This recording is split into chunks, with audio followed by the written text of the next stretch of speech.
All right, sports fans, how's everybody out there doing? William Martin coming at you one more time here on YouTube with another edition of the 300 Pounds of Sports Knowledge Podcast. Now, during Jimbo Fisher's 6-year tenure as the head ball coach at Texas A&M, he won, yes, but he didn't win enough, if that makes sense. And when A&M began last season with a record of 6-4, the powers that be in College Station had seen enough as they sent Fisher and his bloated contract packing. Now, from there, Texas A&M reached out to Mike Elko, who was working his magic at Duke, where in 2 years he had led the Blue Devils to a 16-9 mark. But here's the catch: as you look at Jimbo Fisher's time at Texas A&M, his greatest success at A&M came when Elko was his defensive coordinator, albeit there were some other issues as well. But nevertheless, okay, Elko knows what it takes to win in College Station. And he is proving that this year as now that he is captaining this Aggie ship. So we've got Texas A&M. They came into this week ranked 25th in the nation. They're clearly going to move up after they dominated the ninth-ranked Missouri team today. So you've got an Aggies team. They're 5-1. They're 3-0 in the SEC, and they're sitting alone atop the standings right now. So you just knocked off a Missouri team that was undefeated coming into this contest. They can't say that anymore. And you look at A&M's last two games over the last 2 weeks. They beat Arkansas in Arlington, and then of course knocking off Missouri at home. And say what you want about Texas A&M, but I'll tell you like this: this team looks like a different squad under Mike Elko than they did Jimbo Fisher.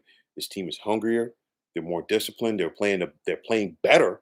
They're playing as a team, and that's a big reason why they're 5-1 right now. And like I said, the Aggies look like and are a different team under Mike Elko in comparison to Jimbo Fisher.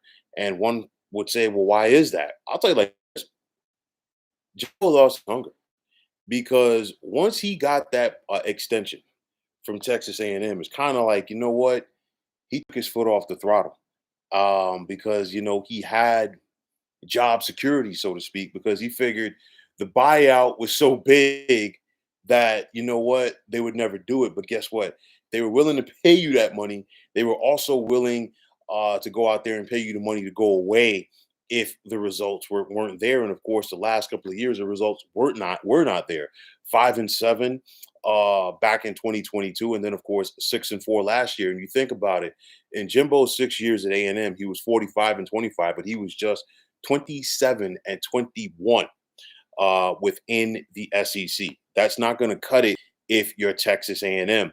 So you think about it, because for so many times, so often, ever since the days of RC Slocum, the folks in College Station have been trying to find the coach that is going to make this thing right. And I mean, you think about some of the names that have been brought in to get it done, and it has not worked out. Dennis Franchione, Mike Sherman, Kevin Sumlin was another big hire for them. And then, of course, Jimbo Fisher, and it just didn't work out. And to me, it looks like the guy who flew under the radar, the guy who arrived without a lot of big hoopla, is the guy that looks like he's going to be the one to turn things around. I mean, you look at it, the Aggies are playing defense, kind of like the old days of the Wrecking Crew under RC Slocum, and then they are running the football very effectively. And more importantly, Texas A&M, they're not beating themselves. You think about it,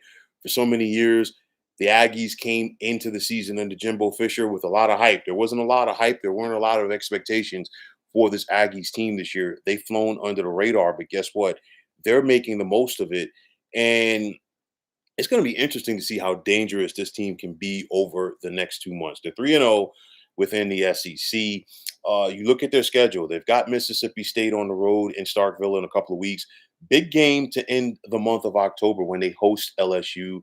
Then right after that, they're at South Carolina. And then, of course, finishing at home with SEC newbie Texas. And that game could be very big. Number one, it could decide who gets the SEC and gets to the SEC championship game. And also, the way things are looking, maybe we see Texas and Texas A&M play multiple times this college football season after not playing each other on the gridiron for about a decade. So the other question for me, should the folks in College Station be thinking about the college football playoff?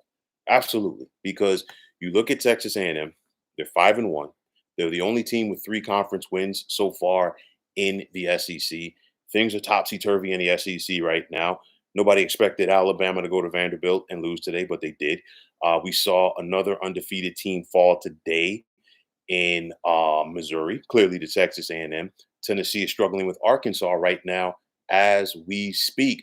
So if you're Texas A&M, you definitely have a puncher's chance to be in that mix. Mike Elko has turned things around very quickly at College Station. We should not be surprised because guess what? He turned things around very quickly for Duke as well. Texas A&M finally appears to have the right guy leading their football program. Mike Elko understands A&M. He understands the expectations at College Station. He's not afraid of them either. Okay, and you're looking at this A&M team. Like I said, they don't beat themselves.